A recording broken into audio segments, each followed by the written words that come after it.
पार्टीले विघटन गरिदिनु पर्ने भयो। यही तालो भने तपाईँले काम गर्नु भने विघटन गरिदेऊ, विघटन गरे। कहिलेकाहीँ अब मलाई त यसो विचार गर्दै सुसाइड पनि चाहिँ वास्तवमा नराम्रो चित्त लाग्न छोडो। कहिलेकाहीँ त त्यो राम्रो चिज हुनेछ, सुसाइड पनि राम्रो चिज भन्नेवाला त्यस्तो हुन्छ। कहिलेकाहीँ मनमा मलाई सुसाइड, मान्छे डिप्रेसन भएपछि सुसाइड गरिरहेछ कि त्यो आइरहेछ। कहिलेकाहीँ के भन्नुहुन्छ भनेदेखि अब नेपालको 1 नम्बर पार्टी बनाउँछ, सुसाइड एक्लो परे अब पार्टी विघटन गर्ने भन्दा फेरि एक नम्बरको पार्टी बनाउने। त्यस्तो परिवर्तनले 1 नम्बर पार्टी बनाउँछ। एउटा चुनाव चिन्हबाट लड्ने, एउटा घोषणापत्र लड्ने, एउटा पार्टीबाट टिकटले लड्ने, अनि अर्को पार्टी, अर्को प्रतिपक्ष दलको पार्टीको नेतालाई प्रधानमन्त्रीको लागि भनेर सिग्नेचर गरेर हिँड्ने, योभन्दा ठुलो गद्दारी, योभन्दा ठुलो अपराध त्यो स्थिति भइसकेपछि त्यस्तो संसद, त्यस्तो नेतालाई लिएर हिँडेर सरकार चल्छ। हामी चाहिँ एमालेमा प्रवेश गरेका होइनौँ र हामी कानुन रूपमा सर्वोच्चले एमाले पनि त्यसलाई हामीले अब मान्न परिहाल्यो। के गर्नु अहिले सर्वोच्चको कुरा पऱ्यो जे भए पनि अब ओली त मान्नु पर्यो, बिचरा चाहिँ प्रधानमन्त्री एउटा हटाइदिन्छ, माथि ठाउँ त मान्नु पर्यो हो। मुठी माथि ढुङ्गा राखि हाँस्नु परेको छ भने त हो नि। यो कुरा भएको तर हामीले हार खाएको छौँ। यो आलो पालो, प्रधानमन्त्रीको आलो पालो भन्ने कुराले देशमा राजनीतिक अस्थिरता हुने भयो, कर्मचारी नटेर्ने भए। त्यस कारणले केपी शर्मा ओलीलाई अब चाहिँ आगामी 5 वर्षको लागि प्रधानमन्त्री बन्नुपर्छ, राजनीति स्थिरताको लागि, अस्थिरताबाट हटाउनको लागि भनेर उनले चाहिँ कसैलाई नसोधिकन प्रस्ताव राखेर पास गराए। होला ठिकै ओलीको सल्लाह भयो होला भन्ने त होइन, पास गराए।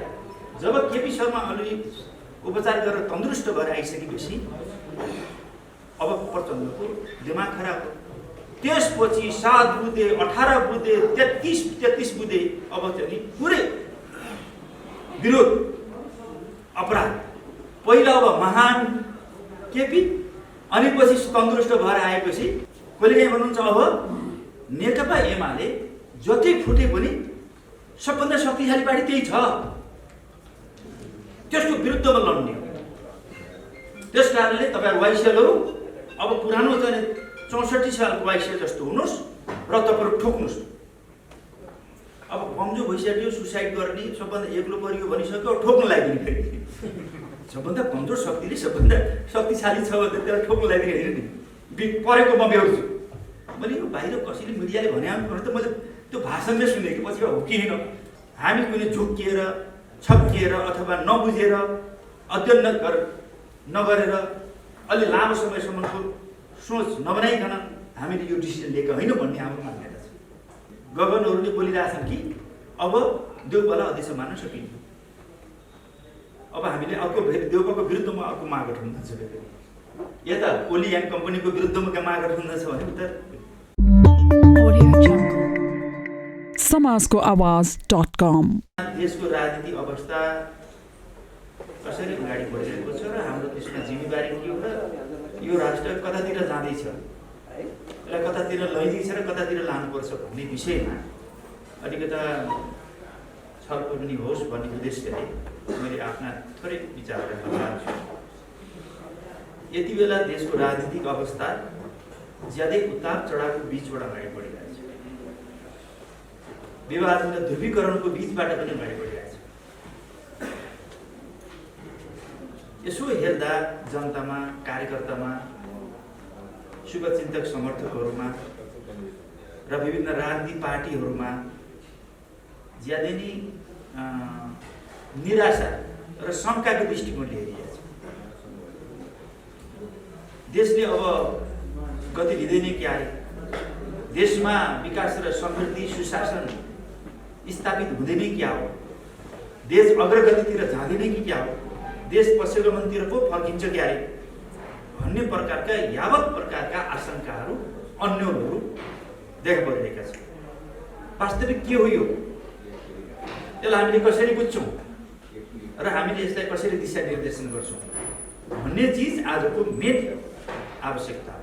यति बेला इतिहासलाई फर्केर हेर्दा नेपालका राजनीतिक पार्टीहरू, नेताहरू, नेपाली जनताले मिलेर करिब 70 वर्ष पटक पटकका आन्दोलन, युद्ध, निशस्त्र, सशस्त्र सबै प्रकारका आन्दोलनको यो फलको रूपमा 270 वर्षको राजाको निरङ्कुश व्यवस्थालाई ध्वस्त गरियो।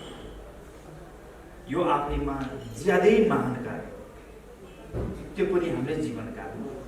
त्यो सामान्य कुरा है। हाम्रो जीवनकालमा हामीले नेतृत्व गरेर हामीलाई त्यो अवसर प्राप्त भयो। यो ठुलो उपलब्धि।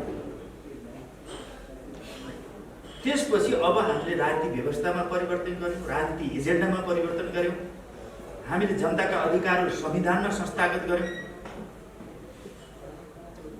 त्यो गरिसकेपछि अब यति बेला हाम्रो अगाडि यति बेला अब राजनीतिक क्रान्ति गर्नुपर्छ, हतियार बोक्नुपर्छ भन्ने कुनै एजेन्डा छैन। यति बेला मूलभूत रूपमा, आधारभूत रूपमा हामीले देशको राजनीतिक क्रान्तिलाई मूलभूत रूपमा भनेको छु मैले, त्यसलाई सम्पन्न गर्नु। अब हाम्रो अगाडि एउटा ठुलो लक्ष्य छ, त्यो भनेको विकास र समृद्धि, जहाँ समाजवाद र साम्यवादमा पुग्ने हाम्रो लक्ष्य छ। र समाजवादमा पुग्ने लक्ष्य त करिब संविधानमै उल्लेख गरिसक्यो। देशका सम्पूर्ण राजनीतिक पार्टी, सरकार पक्ष, प्रतिपक्ष र सबै पार्टीहरूको के छ भने यसमा साझा एजेन्डा बनाएको छ। यो ठुलो उपलब्धि। समाजवादमा पुग्ने, सामाजिक व्यवस्था कस्तो हुन्छ भन्ने कुरा अहिले मैले देख्न जाऊँ, तर समाजवादमा पुग्ने लक्ष्य राष्ट्र र जनताको अगाडि एक सूत्रीय एजेन्डा छ। त्यो के को माध्यमबाट? विकास र समृद्धिको माध्यमबाट, प्रतिस्पर्धा, शान्तिपूर्ण प्रतिस्पर्धाको माध्यमबाट हामी जाँदैछौँ भनिसकेपछि हाम्रो अगाडि हिजोको लक्ष्यभन्दा हाम्रो एजेन्डा, हाम्रो कार्यदिशा, हाम्रो लक्ष्य फरक छ। यो यति बेला अब कुन विचार, कुन राजनीति, कुन योजना, कुन विधि, कुन कार्यक्रम, कुन पार्टी, कुन नेताले अब यो लक्ष्य पुरा गर्छ? एजेन्डा नयाँ भयो, पुरानो छैन। 70 वर्षसम्म लडेको एजेन्डा त हाम्रोमा परिवर्तन आयो, लक्ष्य परिवर्तन आयो। त्यसो भइसकेपछि अब यसको लागि बहस चलिरहेछ, यसको लागि स्ट्रगल चलिरहेछ, यसको लागि विभाजन, ध्रुवीकरणको चाहिँ प्रक्रिया अगाडि बढिरहेछ। यस परेको विचारमा, राजनीतिमा यो विषयमा हाम्रो चाहिँ अब लडाइँ भइरहेछ। कुन विचारले, कुन नेताले, कुन पार्टीले, कुन योजनाले, कुन कार्यक्रमले यसलाई लक्ष्य पुर्याउन सक्छ, यसको लडाइँ हो। त्यसकारणले यसबाट यो जो लडाइँ भइरहेछ, यो अन्तर्विरोध भइरहेछ, यसमा हामीहरू अहिले आत्तिन पर्ने, निराश हुन पर्ने, शङ्का गर्न पर्ने, दुखित हुन पर्ने, चिन्तित हुन पर्ने कुनै जरुरी छैन। यो इतिहासको आवश्यकता, यो हुनै पर्ने थियो।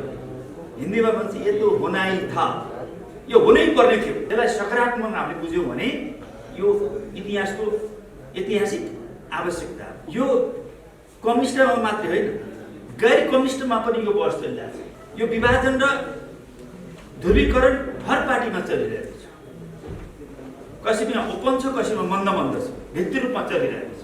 यही एजेन्डाको आधारमा यो चिज चलिरहेछ।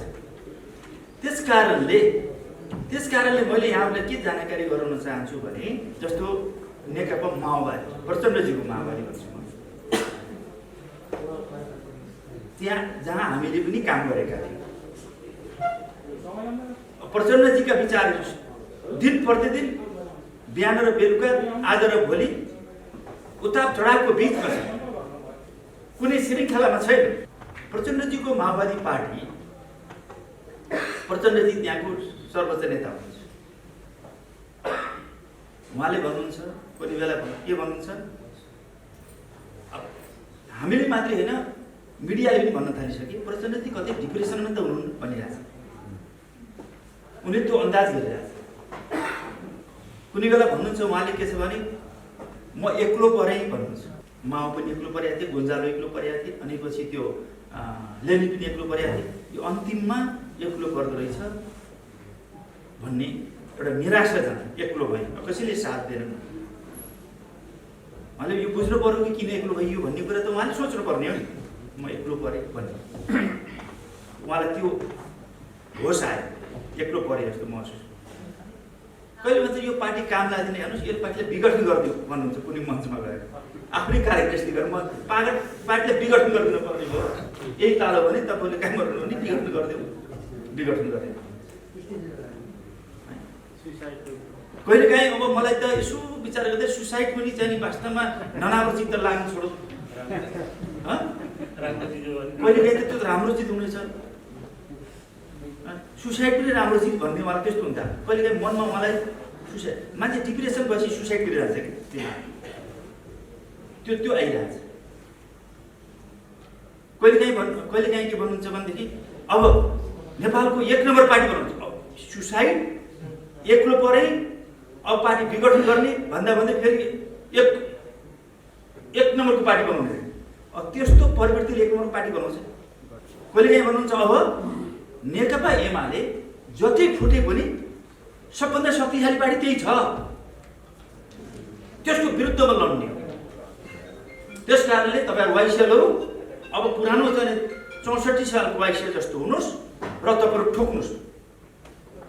अब कमजोर भइसक्यो, सुसाइड गर्ने, सबभन्दा एक्लो परियो भनिसक्यो, ठोक्न लगाइदिने फेरि सबभन्दा कमजोर शक्तिले सबभन्दा शक्तिशाली छ भने त्यसलाई ठोक्न लगाइदिने होइन नि, परेको म बेहोर्छु। मैले यो बाहिर कसैले मिडियाले भने त मैले त्यो भाषणले सुनेँ कि पछि हो कि होइन, त्यो पहिलेकै मिडियाले हामीलाई पनि अनेक लगाइदिन्छ नि, नभएको कुरा लगाइदिन्छ, त्यो हो कि भनेको होइन। श्रृङ्खलाबद्ध किसिमले यस्तो उतार चढाव देखा गरिरहेको छ। कहिले भन्नुहुन्छ के छ भनेदेखि होइन, मेरै साथीहरूले मलाई बाहिर गएर प्रचण्ड काम लाग्दैन, प्रचण्ड हुँदैन, नारायण सन्तबर भन्नुहुन्छ भनेर फेरि उसको विद्यार्थीहरू सम्मेलन गरेर त्यस्तो होइन, म छोड्न पनि सक्थेँ तर मैले छोडेर के आएँ भनेर फेरि घुमाएर मै हुनुपर्छ भन्ने खालको त्यहाँ भाव देखिन्छ। अनि यस्ता कुराले के छ भनेदेखि त्यहाँ 9 टुक्रा व्यक्ति पिछेका गुट भनेर बसिरहेको छ, त्यसलाई युनिफाइड गर्ने उहाँले सक्नु भएको छ। अनि पछि हामीलाई भन्नुहुन्छ रामबहादुर टोपबहादुर रायमाझीलाई मैले नेता बनाएँ, मैले मन्त्री बनाएँ, तर मलाई छोडेर गए, उहाँले हाम्रो नेता बनाए। एउटा इक्जाम्पल मात्रै, म उहाँसित भेट हुँदा 20 वर्ष पहिला 25 वर्ष पहिला मैले कम्युनिस्ट आन्दोलनमा काम गरिसकेँ, उहाँले बनाए पनि होइन। 25 वर्षपछि उहाँसित भेट हो, 2048 साल, 18 वर्ष 19 वर्ष पहिला भनौँ न, उहाँसित भेट हो र सहकारी हुँदैन, एकता खोजी मैले उहाँलाई बनाएँ, उनलाई बनाएँ, मेरो कारण हामीले बनाएँ भन्ने। तर प्रचण्डलाई चाहिँ फेरि प्रधानमन्त्री कसले बनायो दुईपल्ट, मैले बनाएको मैले भनिदिनु प्रचण्ड भाषा, हामीले पनि त बनाएँ। हामी नै प्रचण्ड प्रधानमन्त्री हुने सम्भावना रहन्थ्यो, पार्टी अध्यक्ष हुने सम्भावना रहन्थ्यो, तर म आई एम द स्टेट, म नै सर्वोपरि हुने, फेरि त्यहाँ चाहिँ दम्म के पार्टी हुने होइन, केही पनि होइन, संस्था केही पनि होइन, मैले बनाएँ। प्रचण्ड कारणले मात्रै भाव बनाउनु त गाउँको चाहिँ उनको चाहिँ कुनै गोठालाले लिएर बनाए हुन्थ्यो नि, भूमिका भएको मान्छेले बन्ने कुरा हो, त्यसभित्र केही न केही योगदान गरेको मान्छेले हुने कुरा। यस्तो कुरा व्यक्तिवादी चरित्र अहिले छ र त्यहाँभित्र त्यो स्ट्रगल भइरहेछ र धेरै मान्छे गइसके, धेरै पार्टीका धेरै नेताहरू गइसक्दा पनि अब के छ भन्नुहुन्छ भने अझै पनि त्यही लडाइँ छ। चोखो त उहाँले बनाउन सक्नु भएन, युनिफाइड त गर्न सक्नु भएन, अहिले पनि सक्नु भएको छ।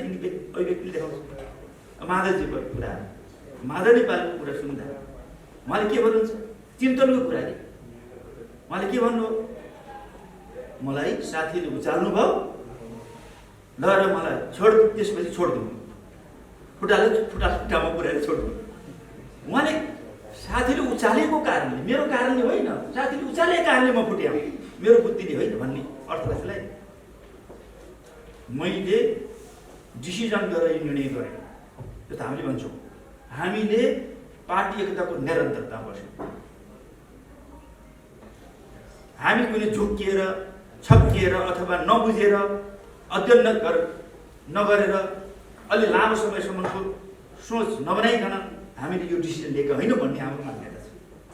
यद्यपि यो पनि आदि अध्ययन नहोला, तर अहिलेको हकमा हामी विश्वस्त छौँ। आत्मविश्वास त हुनु पर्यो। आफूले लिएको डिसिजन सोचेर लिने, लिइसकेपछि प्रतिबद्ध हुने। अब कङ्ग्रेसको मैले अलि रेडियो सुन्दै थिएँ, उसमा यो एफएममा गाडीमा आज काठमाडौँमा सबै रिजल्ट 1 सिट हो कि 2 सिट बाहेक सबै चाहिँ देउबाको विपक्षमा गयो भन्ने सुन्छु। रेडियोले भने है, त्यो त बोले करेक्सन गर्नु। पूर्वतिर तराईतिर सबै विपक्षमा जान्छ। के पश्चिमले मात्रै धान्न सक्दिन, देउपालाई चाहिँ साँच्चै अध्यक्ष बन्ने जुन सपना छ त्यो हुने सम्भावना कम छ भन्ने आइरहेको छ रिपोर्ट।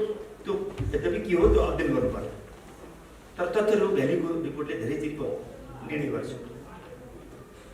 भनेपछि कङ्ग्रेसभित्र पनि गगनहरूले बोलिरहेछन् कि अब देउपालाई अध्यक्ष मान्न सकिन्छ।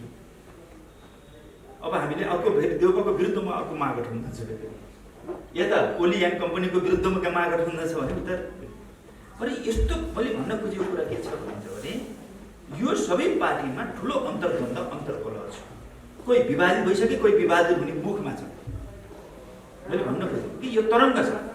त्यस कारणले यसको अर्थ के हुन्छ भने देशको राजनीतिक अवस्था नयाँ एजेन्डाको लागि, नयाँ लक्ष्यको लागि कसले त्यसलाई चाहिँ अब नेतृत्व गर्ने भन्ने अर्थमा कोही यथास्थितिमा जानेवाला छन्, कोहीले अगाडि बढ्नुपर्छ भन्ने लक्ष्य प्राप्तिको लागि कुन प्रकारको कार्यदिशा, कुन प्रकारको विचार, कुन प्रकारको राजनीति, कुन प्रकारको नेता, कुन प्रकारको शैली अथवा सिस्टमले त्यहाँले पुर्याउँछ भन्ने यो लडाइँ।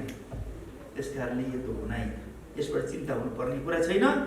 यसबाट अब चाहिँ ध्रुवीकृत हुँदै कसले त्यो लक्ष्य पुरा गर्छ, को अगाडि अग्रपङ्क्तिमा आउँछ नेतृत्व गर्न भन्ने यो लडाइँ हो। जहाँसम्म हामीले देखेको कुरा र यथार्थ कुरा के हो भने दुनियाँमा यस्ता चिजहरू छन् जो कि नभएको कुरा, राजनीतिक क्षेत्रमा कमै बिरलै देखिने कुरा नेपालमा भइरहेछ। आज प्रतिपक्षमा बस्यो पार्टी नेकपा एमाले। नेकपा एमालेको विपक्षमा सत्ता पक्षमा महागठबन्धन गरेर त्यसको विरुद्धमा लड्ने, भोलि चुनाव पनि महागठबन्धन बनाउने रे। त्यो प्रचण्डजीको अभिव्यक्ति देखिन्छ कि ज्योति फुटाले पनि जे गरे पनि पार्टी त शक्तिशाली त त्यही ओलीकै छ। ओलीले नसुतेको हुनु, आफू सत्तामा छ, महागठबन्धन बनाएर प्रतिपक्षको विरुद्धमा लड्ने। भनेपछि सत्ता पक्षको विरुद्धमा प्रतिपक्षहरूले गठबन्धन गर्ने कुरालाई जायज मानिन्छ। अनि सत्ता पक्षले प्रतिपक्षको विरुद्धमा चाहिँ गठबन्धन बनाउने कुरा, चुनावी गठबन्धन बनाउँछ भन्ने कुरा यो चाहिँ नाजायज हो र यो वास्तवमा अहिले नै हारिसकेन। अहिले नै हारिसक्यो। नभए के विषय हामी प्रतिपक्षमा बसेको नेकपा एमालेलाई हामीले महागठबन्धन नभइकन हराउन सक्दैनौँ भन्नेको यो तथ्य हो। यो पराजित मानसिकता, यसलाई हामीले सही किसिमले बुझ्दाखेरि यसरी बुझ्नुपर्छ। र अर्को कुरा के छ भन्नुहुन्छ भने केही भ्रमहरू छ। त्यो भ्रम भनेको के हो भने एउटा भ्रम संसद विघटन गर्ने कुरा, जो केपीको नेतृत्वमा सरकारले चाहिँ संसद विघटन गर्यो, त्यो प्रतिगमन, प्रतिक्रान्ति, त्यो अपराधी भन्ने, अलोकतान्त्रिक विधि, जनादेशको उल्लङ्घन भन्ने। त्यसपछि यथार्थ के थियो त्यहाँभित्र त्यो चाहिँ राम्ररी प्रचार गर्यो। अहिले जनतामा के छ भने यो प्रतिगमनै थियो। अहिले पनि मलाई साथीले भन्नुहुन्छ तपाईँलाई त हामीले माया गर्छौँ, हेर्नुहोस् तपाईँलाई भोट छोडिदिनौँ, तपाईँ हाम्रो मान्छे हो, यो अरूले चाहिँ आलोचना नगर्नुहोस् न, किन बेकार आलोचना गर्नुहुन्छ भन्ने एउटा अभियानै छ। तर केपीलाई हामीले मान्दैनौँ, केपी पार्टीलाई। अब हामी ठिकठाकै भयौँ रे, केपी बदमास भएर केपी पार्टी त हुन्न भन्छ के यसो मैले सुन्छु जताततै केपी पार्टी त यस्तो किसिमको चाहिँ कसैलाई देवत्वकरण कसैलाई राक्षसीकरण गरियो कि यति धेरै प्रचार गरियो मिडियाबाट यति पार्टीहरू सबै मिलेर महागठबन्धनबाट कि केपीलाई यो काम नलाग्ने मान्छे हो नेता हो भनिरहेको यो वास्तवमा ठिक उल्टो छ। मैले अन्तरात्माबाट भन्दा यथार्थ कुरा उजागर भन्दा ठिक उल्टो छ। पार्टी एकता प्रथम अध्यक्ष केपी शर्मा ओलीले बनाएर गरे। केपी शर्मा ओलीलाई प्रधानमन्त्रीको क्यान्डिडेट बनाएर पार्टी एकता गरियो अथवा चुनाव लडियो। दलको नेता पनि सर्वसम्मत बनाइयो, प्रधानमन्त्री पनि सर्वसम्मत बनाइयो। पार्टी अध्यक्ष त पहिला जितेर आएका थिए र प्रथम अध्यक्ष बनाइयो एकता गर्दा पनि। पौने 3 वर्षसम्म त चाहिँ सरासर सबै राम्रो छ, वाह वाह केपी भन्ने छँदै थियो। 81 केपी शर्मा ओली अपराधी कसरी भयो, राक्षस कसरी भयो, यो कुरा आजको भोलि त्यस्तो हुँदैन नि, त्यसको आधार हुन्छ। जुन बेलामा केपी शर्मा, म त नजिकबाट हेरिरहेको छु यो सबै घटनाक्रम। केपी शर्मा ओली जुन बेलामा उनको मेन कारण बिरामी कारणै, केपी शर्मा जुन किसिमको किडनी दोस्रोपल्ट ट्रान्सप्लान्ट गर्नुपर्ने थियो त्यो चाहिँ ट्रान्सप्लान्ट गर्दाखेरि कसैले पनि केपी शर्मा ओली सिधै ठाडो भनेन, तर घुमाइ फिराइ केपी शर्मा ओलीलाई गाह्रो छ बाँच्न भन्ने त्यो निष्कर्ष आम डक्टरहरूको समिति प्रचण्डले त घरमा बोलाएर डाक्टरलाई सोधेको छ, गाह्रो छ ऐसी भन्न त भएन, त्यसरी छुचो त नबोल, गाह्रो छ भने यसो सन आँखाले यसो त्यो भइसकेपछि प्रचण्डलाई के लाग्यो भनेदेखि प्रचण्डलाई लागेको कुरा के थियो, केपी शर्मा ओली अब राम्रो छैन। त्यस कारणले आफू दानी पल्टेर त्यसपछि सचिवालयको बैठकमा अब यो आलो पालो प्रधानमन्त्रीको आलो पालो भन्ने कुराले देशमा राजनीतिक अस्थिरता हुने भयो, कर्मचारी नटेर्ने भए। त्यस कारणले केपी शर्मा ओलीलाई अब अब चाहिँ आगामी 5 वर्षको लागि प्रधानमन्त्री बन्नुपर्छ, राजनीति स्थिरताको लागि, अस्थिरताबाट हटाउनको लागि भनेर उनले चाहिँ कसैलाई नसोधिकन प्रस्ताव राखेर पास गराए। होला ठिकै हो, उसको सल्लाह भयो होला भन्ने त होइन, पास गराए। जब केपी शर्मा ओली उपचार गरेर तन्दुरुस्त भएर आइसकेपछि अब प्रचण्डको दिमाग खराब हो। त्यसपछि 7 बुँदे 18 बुँदे 33 बुँदे अब चाहिँ पुरै विरोध अपराध। पहिला अब महान केपी, अनि पछि तन्दुरुस्त भएर आएपछि दान, यस्तो किसिमले चाहिँ त्यसपछि अब माधव नेपाललाई उचालेर अनि प्रचण्डजीले चाहिँ पुरै अब केपीलाई एक्लो पारेर सिद्धाउने भनेर यिनीहरू त्यसमा अभियान लगाए। पहिला राजनीतिक रूपमा भण्डाफोर गर्ने, अपराधीकरण गर्ने, त्यसपछि अलमत पारे। हुँदाहुँदै गएर अब चाहिँ आफै थापिन सकेन नि। आफू माधवजीलाई पार्टी अध्यक्ष चाहिएको थियो, के प्रचण्डलाई प्रधानमन्त्री चाहिएको थियो। यिनीहरूले आफू बाँडेर त्यो गरे। सडकमा गएर यिनीहरूले चाहिँ प्रधानमन्त्री र पार्टी अध्यक्ष बाँडे। दल नेता प्रचण्डलाई बनाए, पार्टी अध्यक्ष ओलीले बनाएको कुरा त्यो सर्वविदित छ। अनि लाज पनि मान्नुपर्ने, स्वयं केपी शर्मा ओलीबाट माधव नेपाल पार्टी अध्यक्षमा हार्नु भयो। अर्को महाधिवेशन नआउँदासम्म बिचमा पार्टी अध्यक्षले भन्न पाउने कुरा हुन्छ, त्यो बदमासी थियो। प्रचण्डले चाहिँ आफै चाहिँ राजनीतिक स्थिरताको लागि भनेर प्रधानमन्त्री आलो पालो छोडेर फेरि अब प्रधानमन्त्रीको चाहना राख्नु, त्योभन्दा ठुलो बेइमानी र बेकुफी के हुने। अब त्यो नभइसकेपछि यिनीहरूले के गर्न थाले भने भन्दाफोर त गरे। अब आफै नहुने स्थिति भएन। अनि देउपालो छ, एउटा पार्टीको टिकटबाट चुनाव जित्ने, 80 सूर्य चिन्हबाट टिकट जित्ने, एउटा घोषणापत्रबाट संसद हुने, अनि पछि आफ्नो प्रधानमन्त्रीलाई हटाएर इच्छा आफै थापी पनि त हुँदैन। प्रचण्ड या माधव नेपाल थापी दलमा चाहिँ प्रतिस्पर्धा गर्ने या पार्टीमा प्रतिस्पर्धा गर्ने त्यो गरेको हुन्छ नि। त्यो नगरेर यिनीहरू के छ भने देउपाला बोकेर देउपाला प्रधानमन्त्री बनाउनको लागि सिरिज क्याम्पेन गर्यो। जब पार्टीमा त बखडा झिके खुडाले नियत राखे, अब प्रधानमन्त्रीबाट पनि हटाउने जुन किसिमको हरकत गरे नि, त्यो दुनियाँमा त्यो पाइने। एउटा चुनाव चिन्हबाट लड्ने, एउटा घोषणापत्र लड्ने, एउटा पार्टीबाट टिकटले लड्ने, अनि अर्को पार्टी अर्को प्रतिपक्ष दलको पार्टीको दलको नेतालाई प्रधानमन्त्रीको लागि भनेर सिग्नेचर गरेर हिँड्ने, योभन्दा ठुलो गद्दारी, योभन्दा ठुलो अपराध त्यो स्थिति भइसकेपछि त्यस्तो संसद त्यस्तो नेतालाई लिएर हिँडेर सरकार चल्छ। अब प्रतिपक्षलाई गएर बुझाउने, अनि त्यो संसद विघटन गरेर चुनावमा जानु, त्यो लोकतन्त्र हुन्छ, जनताको नयाँ ताजा जनाजा लोकतन्त्र हुन्छ। संविधान, त्यही संविधानको रक्षा पनि हुन्छ। त्यो कुरा बुझाउनु संसद विघटन त गरौ केपीले भनेर पुरै चाहिँ तपाईँको चाहिँ प्रतिगामी प्रतिक्रान्ति अपराधी भनेर चित्रण गरे। यो कुरा राम्ररी जनतामा गएको छ। एक कुरो उनले गरेन, किन भएन? यताबाट प्रतिवाद भयो, किन भएन? र केपी शर्मा ओलीको नेतृत्वको समूहले पार्टीले के छ भनेदेखि पार्टी एकताकै बल गरिरह्यो कि प्रचण्डलाई पनि एकता गराउने बल गरिरह्यो, माधव नेपाललाई पनि पार्टी एकता गराउने बल रहिरह्यो। त्यस कारणले भण्डाफोर गर्ने, जति भण्डाफोर गर्ने त गइहाल्छ। पार्टीभित्रै साथीले पनि ओलीले एक ठाउँ बोल्दाखेरि पनि तपाईँ धेरै नबोल्नु, नतर्साइदिनुहोस् न, जान्छन् साथीहरू त भनेर साथीहरूले पनि दबाब दिन थाले। त्यसपछि उनीहरूको भण्डाफोर भएन, प्रतिवाद भएन। त्यस कारणले एक कोरो चाहिँ केपी शर्मा ओलीजीलाई अथवा त्यो पार्टीलाई बदनाम गर्ने काम गरियो मिडियाबाट र सडकबाट। यो कारणले त्यहाँ समस्या पर्यो।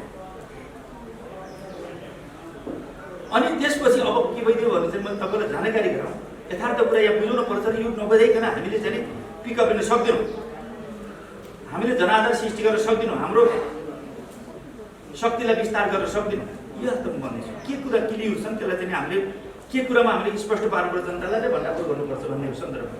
अर्को कहाँनिर छ भन्नुहुन्छ भने पछिबाट के भइदियो भने अन्तर्राष्ट्रिय डिजाइन त्यसमा थियो। किन थप्यो?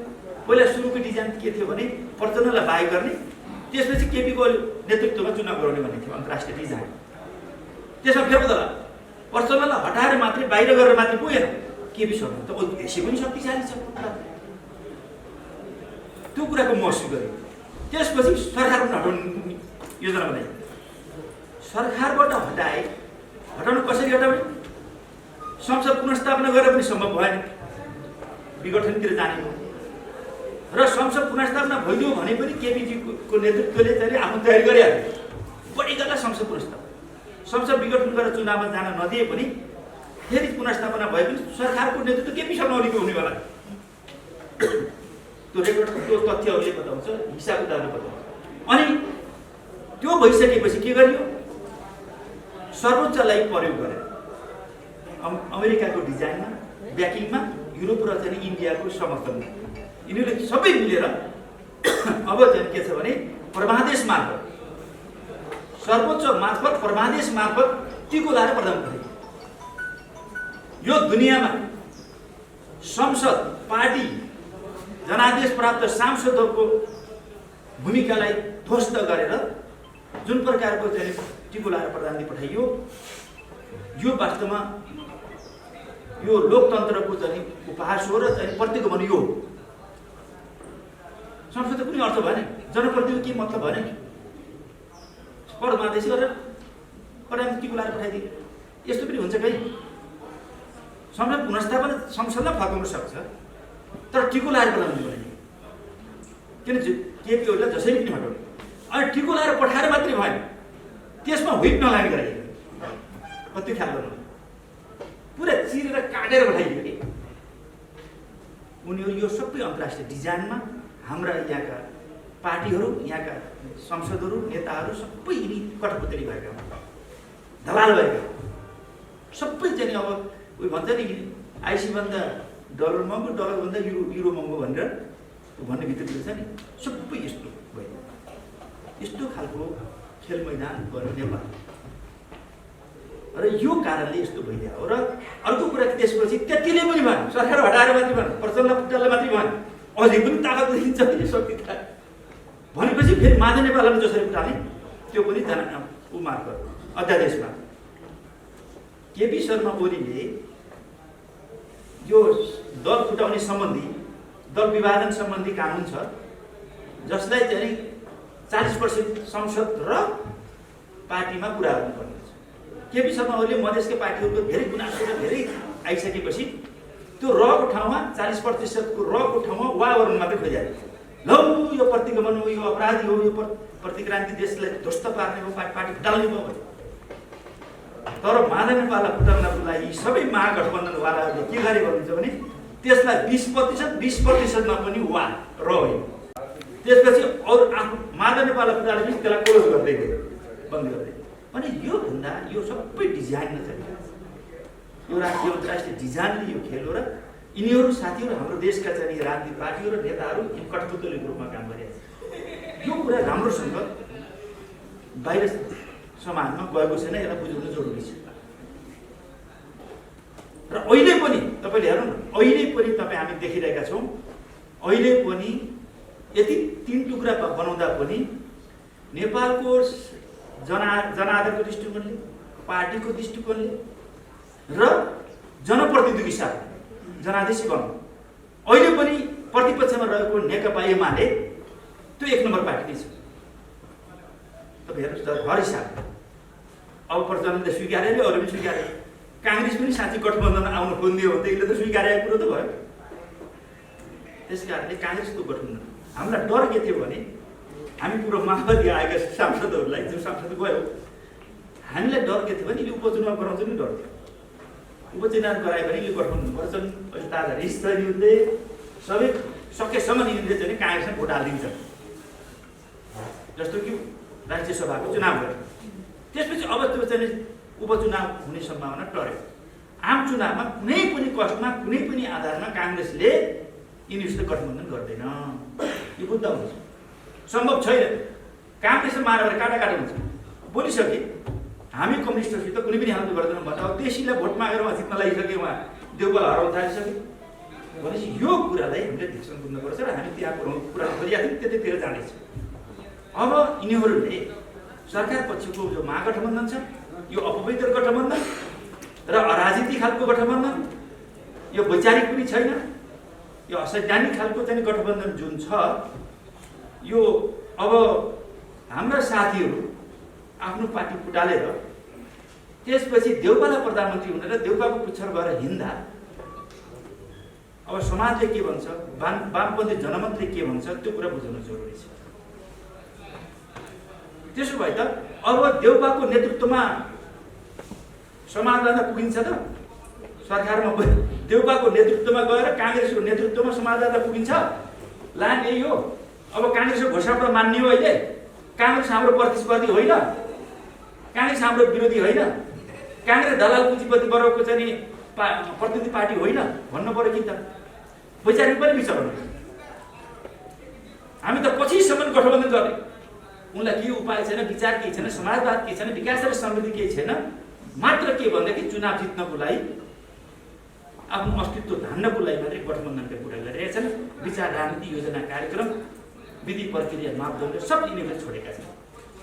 त्यसकारण यिनीहरूको यो गठबन्धन अराजनीतिक प्रकारको अपवित्र हो र यसले कुनै पनि समाजवादमा पुगिन्न र समृद्धि ल्याउँदैन भन्ने कुरालाई हामीले स्पष्ट पार्न जरुरी छ। अब काङ्ग्रेसले यो कुरा बुझिया छ। देउपाको त के थियो भनेदेखि अब यो प्रधानमन्त्री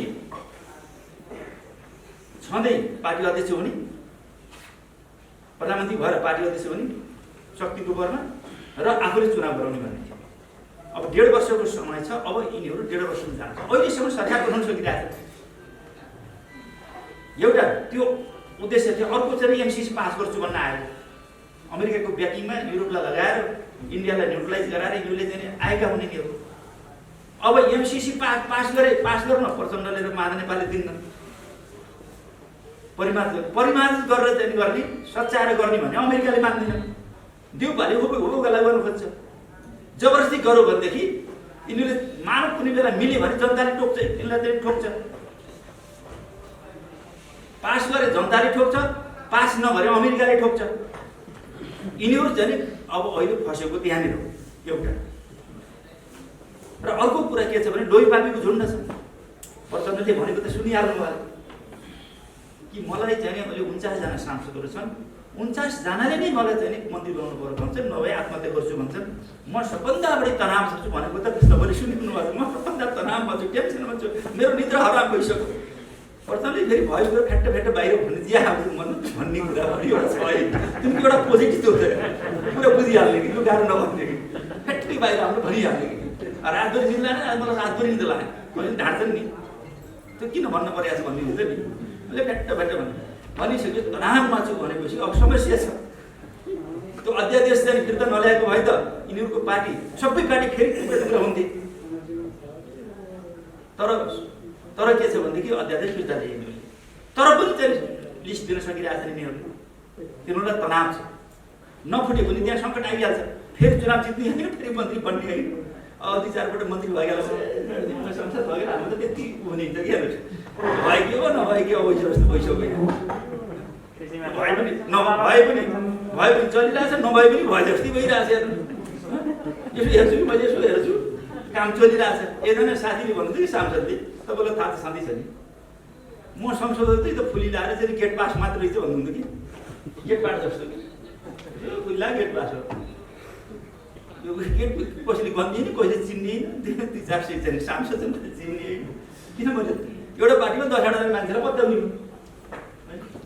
भनिसकेपछि अब त्यो नभएका साथीले त एकचोटि चाहिँ किशन श्रेष्ठ के म किशन श्रेष्ठले उहाँ तनाउ चाहिँ नि दाइ जसरी पनि मेरोमा आइदिनु पऱ्यो। तपाईँ मेरो त तपाईँ फेन हो, राजा हो भन्नु जानेको थिएँ नि कुराहरू एकदम तपाईँले गएको।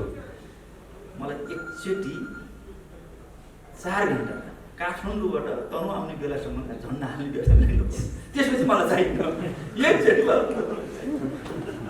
एकचोटि काठमाडौँबाट तनहुँ आउने बेलासम्मलाई झन्डा चाहियो मलाई। त्यसपछि मलाई 2-4 घन्टा काठमाडौँ त्यहाँ म जहाजमा नि आउने, गाडीमा चढेर झन्डा लिएर आउने हो। किनभने रामचरण हटाएको मान्छे, रामचरण जितियो मान्छे भन्ने थियो कि उनको।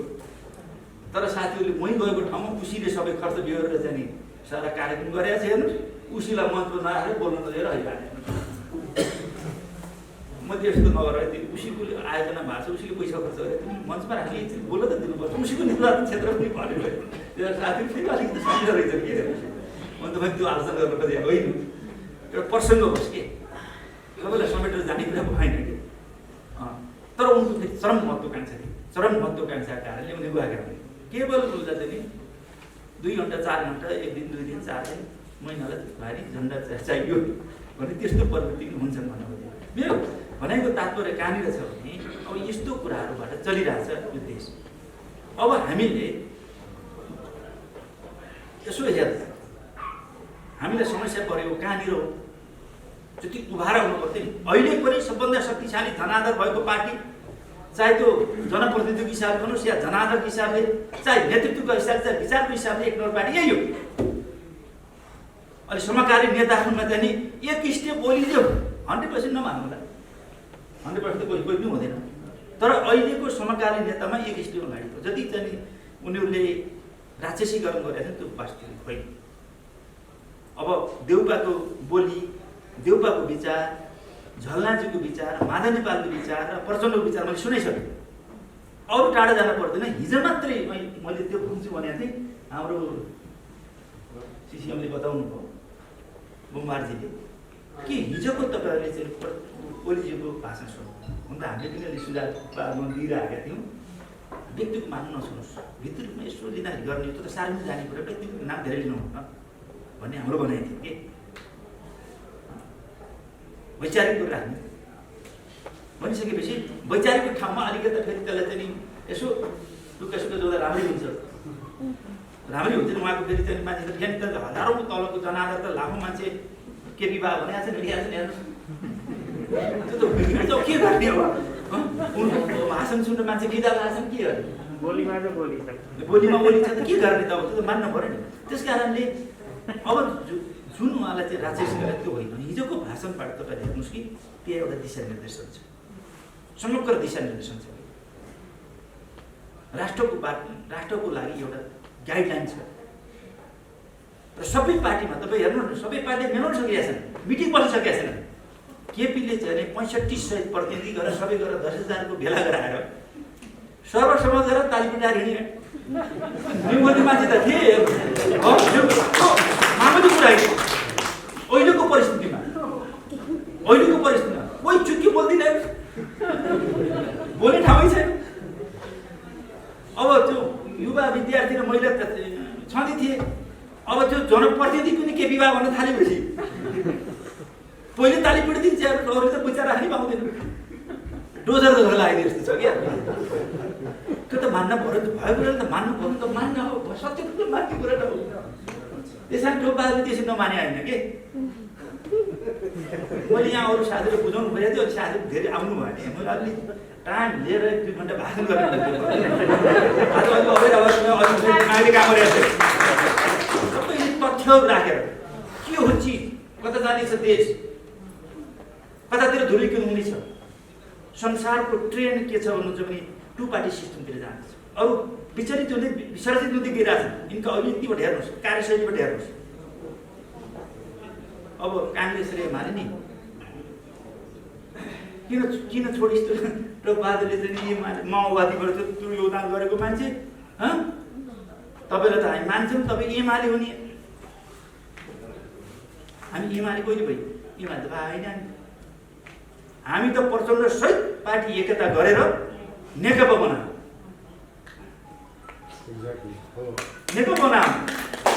अनि पछि हामी त्यो नेकपाकै निरन्तरमा छौँ। प्रचण्ड भागे छोडे नेकपा छोडे भागे होइन। माधव नेपाल भागे एमाले छोडेर नेपाल भागे अनि बगड यो त यता पनि त हेर्न सकिन्छ नि। अनि पछि भइदियो के भने पछिबाट के गरिदियो भने सर्वोच्चले एमाले र माओवादीलाई दिएर कानुनी रूपमा हामी एमाले भयौँ। हामी राजनीतिक रूपमा हामी नेकपा नै हौँ। त्यो डकुमेन्टमा छ। अहिले पास भएको सर्वसम्मत 10,000ले पास गरेको डकुमेन्टमा छ।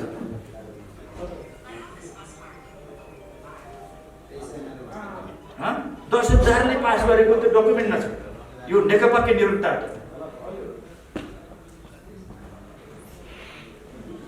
त्यो बनाइन्छ। त्यसकारणले प्रचण्डले एकता गर्दा राम्रो महान हुने। प्रचण्ड जता जता गयो माओवादी त्यतै जान्छ। टोपबहादुर माओवादी होइन बहादुर रामबहादुर थापा होइन। अलि यहाँ क्षुद्र भाषा पर नगरौँ भन्न मात्रै हो।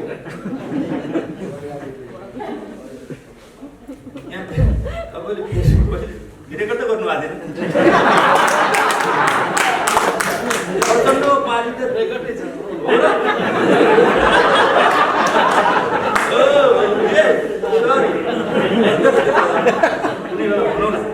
आउनेवाला छ। यो त आउनेवालै छ। आउनेवाला छ। धेरै कुरा आउनेवाला छ।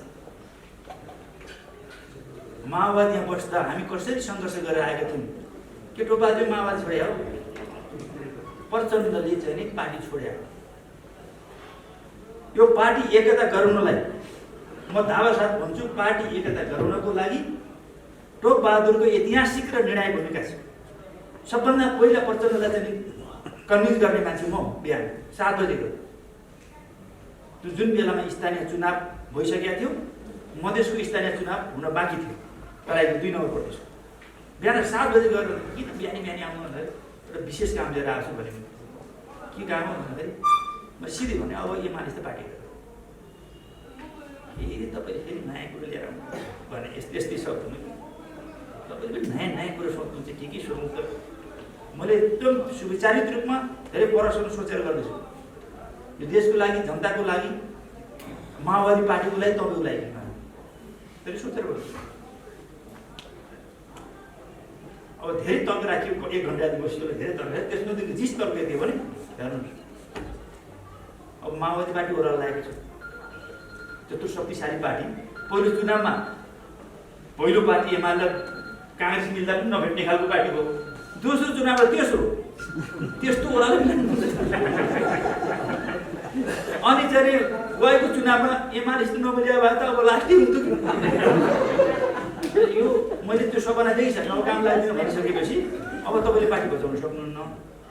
त्यही त शब्द पऱ्यो नि त। अब हामीले पार्टी पनि सक्यौँ भने कि हामीलाई अब गाह्रो छ रोराला। यो कुरो बुझ्नुपर्छ। त्यत्र चाहिँ हजार जनमुखी सेना र त्यत्र योद्धाहरू हामीलाई व्यवस्थापन गर्न सकेन। हाम्रो दुःख देखिएन। मेरो भित्र मनको कुरा त के थियो भने जो नेताले आफ्नो शक्तिलाई चाहिँ या त विस्तार गर्नुपर्छ, नसकेदेखि विस्तार गर्न सक्दिन भने उसले त्यो शक्तिलाई बचाउनु पर्दछ। अनि बचाउनु नसके ओह्रालो लगाइसकेपछि नेता हुँ भनेर भनिरहनुहुन्छ बस। त्यही कारणले मलाई आत्महत्या गर्न मन लाग्छ भन्ने कारण त्यही हो। एक रुपैयाँ त्यही हो कारण। त्यसै हुन्छ मैले मात्रै छोडे हो, मैले त लास्ट टाइम मैले छोडे होइन, मैले त लास्ट टाइम पार्टीको दल गरेर उसलाई चाहिँ आनन्द बनाइदियो, सिटमा लगेर राखिदियो। अब अडिट नसक्ने भयो होइन भने उनका आफ्नै वैद्य गुरुले छोडे, उसको विप्लवले उनको चेलाले छोडे, आलोक छोडे मारियो, रविन्द्र श्रेष्ठले छोडे, गोपाल किराँतीहरूले छोडे, हजार जनमुक्ति सेनाले छोडे, लडेका मान्छेहरू, घाइते अपाङ्ग शहीद परिवारहरूले छोडे। अनि पछि त्यो चाहिँ अब कोही के भने कोही भने सानो सानो कति छन्, कति पार्टी फुटेर बसिया छन्, कोही निराश भएर बसिया छन्। बाबुराम भट्टराईले छोडे, बाबुराम एन्ड कम्पनीले छोड्यो, लोकेन्द्र विष्ट भन्ने मान्छे उहाँ एउटा चाहिँ के अरे ड्राइभर बनाइदिएको छ। विप्लव कति नेता गएका छन्, वैदेशिक कति सिपी गजुल त्यो बहादुरले त पार्टी एकता गराएर चाहिँ उसलाई त कल्याण गरे। त्यही बसिरहेको बाद अहिले पार्टी अध्यक्ष उनी म चौथा महाधिवेशन गरौँ भने एकताको महाधिवेशन तपाईँ अध्यक्ष हुनु, यो 3 वर्षलाई चुप भएर बस्नु भने अहिले हामी छौँ नि साथी। उसलाई 2 वर्ष 1.5 वर्ष पर्खिन गाह्रो, पार्टी अध्यक्षको लागि 6 महिना पर्खिन गाह्रो। त्यस्तो अधर्य मान्छे अब त कोहीले पनि उनी जस्तो छाट देखिनु मन त प्रधानमन्त्री देख्दैन। अहिले अस्ति चाहिँ त्यो विद्यार्थी हो कि वाइसरको बेलामा अब एक सिट पनि आउनु यस्तो ताल हो भने एक सिट पनि आउनु हुने, सबै ओलीले कब्जा गर्ने भए हाम्रो देश ओली हो। अब तपाईँहरू भन्नुहोस् 2064 सालमा जसरी तपाईँहरू लड्नु भएको थियो, अब खिएर यत्रो भइसक्यो, अब लड्न लाग्यो खिएर लड्न लाग्यो, त्यो पनि एमालेसित। त्यहाँ हामी छौँ अझ लडाइँ गरिरहेको। टोपबहादुर रायमाझीलाई सबैले के गुलिलाई ट्रेनिङ गराउने र हतियार खोजेर मैले आफै भन्ने कुरा त भयो। म त आफै पनि म त चाहिँ सुटर हो, सिकाइ हो। त्यतिखेर कोही माइकल लाल थिएन चाहिँ मार्सल आर्टको चाहिँ यहाँ त को थियो, मै हुँ। संस्थाको वाइसको अध्यक्ष मै हुँ। यो बाहिर भन्न पनि धेरै राम्रो लाग्दैन र मात्रै हो। अनि अब त्यस्तासित लड्छु भन्ने हालत। त्यसपछि फेरि सम्झ्यो, एकचोटि जोस आउँछ भनिहाल्छ, त्यसपछि यसो सम्झ्यो यसो हेर्नु त छैन। त्यसपछि फेरि डिप्रेसन कुरा आउँछ, त्यसपछि फेरि अब आत्महत्या कुरा आउँछ, त्यसपछि एक्लो परे भन्ने आउँछ। यसो हेरौँ नि हिजोको धङदङ्गी हुन्छ नि, युद्धको धङदङ्गी आउँछ एकचोटि, त्यसपछि सोध्दै जाँदाखेरि छैन। यस्तो स्थिति भयो।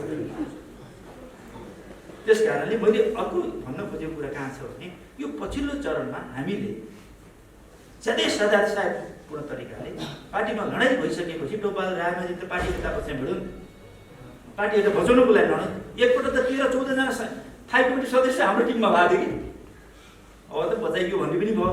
यो त बस्दै नबस्ने मान्छे त के दाम्रो रसीले बाँधेको हुनुहुन्छ, यहाँ त फड्केर गइहाले।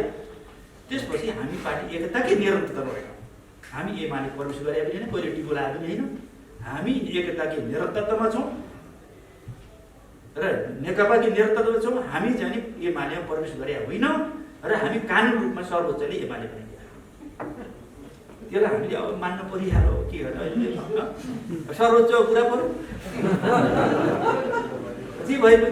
अब ओली त मान्नु पऱ्यो, बिचरा चाहिँ प्रधानमन्त्री एउटा हटाइदिन्छ, माथि ठाउँ त मान्नु पऱ्यो हो। मुठी माथि ढुङ्गा राखि हाँस्नु परेको छ भने त हो नि। यो कुरा भएको तर हामीले हार खाएको छौँ, हामीले हार खानु पनि हुँदैन। अहिले पनि हामीहरू अब यो ध्रुवीकरणको प्रक्रिया अगाडि बढ्छ। हामीले कहाँनिर चाहिँ अलिकति हामीलाई समस्या परेको भने हामी पार्टी एकताको एउटा महान कार्यमा निरन्तरतामै गयौँ। हामी प्रचण्डलाई फुट्न नदिँदा धेरै मिहिनेत गऱ्यौँ, उसले एट्याक गरे, हामीले चाहिँ उसलाई फुटाउँदै गयौँ, त्यो फुटाले। त्यसपछि हामीले सरकार बचाउनु पर्ने भयो, अरूले एट्याक गर्ने भन्दा नि फकाउनतिर लाग्यो, अरूले चाहिँ गलत प्रचार गरे। अनि पछि माधव नेपालजीलाई पनि 3-4 महिनासम्म एकता भनिहाल्छ, 10 बुधे भनिहाल्छ, रगडा गरिया छ, हिँडिया छ, चुप लाएर अब माथि पनि चुप लगाइदिएपछि तर पनि तपाईँहरू चुप लाग्नु भयो, नत्र यो हालत हुन्थ्यो र। यहाँ त 1000 मान्छे आउँथ्यो होइन, बिदा नगरेर अहिले तपाईँको समस्या छ। तपाईँहरू पनि जाँगर आएको छैन, अझै जाँगर नआएर हो के थाहा छ। यदिमा 20-25 जना त मैले स्पेसल बोलाएको साथी पनि हुन्छ यहाँ, मलाई फेरि 3 साथी हुनुहुन्छ, यो अन्तिमसम्म बस्नु भएको छ। स्पेसल आज लिस्ट बनाएर तपाईँले के गर्नु जस्तो शङ्का लाग्यो कि बिहान गरेर हिजो बेलुका फोन गरेर यही हुन्छ साथीको कहिले पनि त्यो ख्याल गर्नु भयो। मलाई किनभने मैले यसरी हस्टेज गरेर काम गरेको थिइनँ कि मलाई विश्वास कहाँबाट लाग्यो भने अब यस्तो प्रतिकूल अवस्थामा हामीले सबैलाई फकाउँदा, हाम्रो विपक्षलाई हामीलाई ध्वस्त पार्न, पार्टी फुटाउनको लागि हर प्रकारको चाहिँ कुकृत्य गर्दा पनि हामीले फकाइरहँदा, उनीहरूले गलत चिज प्रचार गरिरहँदा पनि हामी अहिले यो अवस्थामा छौँ। राष्ट्रको मूल शक्तिको रूपमा, चाहे विचारको हिसाबले, चाहे राजनीतिक हिसाबले, योजनाको हिसाबले होस्, चाहे त्यो नेतृत्वको हिसाबले, चाहे जनआदरको दृष्टिकोणले, चाहे जनप्रतिनिधि हिसाबले 1 नम्बरमा छौँ अहिले भने अब हामीले सबै चिजहरू अब फाइनल भयो। अब यो पार्टीहरू ध्रुवीकरण र पार्टी एकताको माध्यमबाट देशव्यापी रूपमा हामी अब उयो हुन्छ नि, शेर नआउँदासम्म तिमी चाहिँ साना मुसाहरू बिरलाहरू छुट्टी खेल्छ, जब शेर गएपछि ती तुल्याइदिएर बसिहाल्छ। यो एमाले भनेको अहिले चाहिँ कानुन रूपमा जो एमाले पार्टी छ, यो भनेको शेरै तपाईँ हेर्नुहोस्, यो शक्ति हो, यससँग विचार छ, यससँग राजनीति छ, यससँग राजनीति एजेन्डा छ जो इतिहासले बताउँछ, विकास र समृद्धिको एजेन्डा। विकास र समृद्धिमा यसले के गर्यो मैले बताउन चाहन्छु। राष्ट्रियताको प्रश्नमा यसले के गर्यो, राष्ट्रिय स्वाधीनताको प्रश्नमा, सामाजिक सुरक्षा र न्यायको प्रश्नमा यसले के गर्यो, अन्तर्राष्ट्रिय सम्बन्ध सुधार र विकासमा यसले के गर्यो। अरू के छ यो तुलनात्मक रूपले अहिले सबै पार्टीहरूभन्दा यो अग्रगामी छ र यो निर्णायक हुनेवाला छ र आगामी दिनमा, आगामी चुनावमा यो प्रमुख शक्ति बन्ने सम्भावना छ। तर अब हामी जसरी आए जस्तै यो विधान महाधिवेशनमा जसरी 10,000हरूलाई चाहिँ एक छत्र बिना विवाद ताली पिटेर अगाडि जाने हैसियत राख्यो कुनै पार्टी गर्न सक्दैन, कुनै पार्टी गर्न सक्दैन। अब केपी शर्मा ओलीको नेतृत्वमा, कसैलाई चित्त बुझोस् या नबुझोस् अर्कै कुरा हो, केपी शर्मा ओलीको नेतृत्वमा अब यो पार्टी पुरा इच्छा शक्तिका साथ, पुरा ताकतका साथ यो पार्टी अब चाहिँ जनताको बिचमा जान्छ र यसले के छ भन्नुहुन्छ भने संगठन विस्तार गर्छ र यसले भ्रममा परेका, अब नियतै खराब भएका मान्छे बाहेक भ्रम परेका मान्छेहरूलाई क्लियर गर्छ र आफ्नो पार्टीमा गोलबन्द गर्छ। अलि निष्क्रिय भएका साथीहरूलाई सक्रिय बनाउँछ, सक्रिय भएका साथीहरूलाई अझ दौडाउँछ र यसले अगाडि बढ्छ। र यो बाहेक अर्को विकल्प म देख्दैन, मैले मेरो अखबारमा भने यो बाहेक अर्को विकल्प छैन। भोलिका दिनमा अनेक कुरा आउँछ, तर अहिले 2-4 वर्ष 10-8 वर्षलाई त्यो सम्भावना म देख्दैन। अरूले पिकअप लिएर अगाडि जाने सम्भावना छैन। त्यस कारणले हामीले पुरै अब यहाँ अलि इच्छा शक्ति, अवधि इच्छा शक्ति देखिनु पर्यो। यहाँ अब गर्दाखेरि भेला गर्दा, मिटिङ गर्दाखेरि 150 के गर्ने गर्नुहोस्, भेला गर्दा 1000भन्दा तपाईँले कमी यहाँ मान्छे जम्मा धेरै गर्न सक्नु भएन भने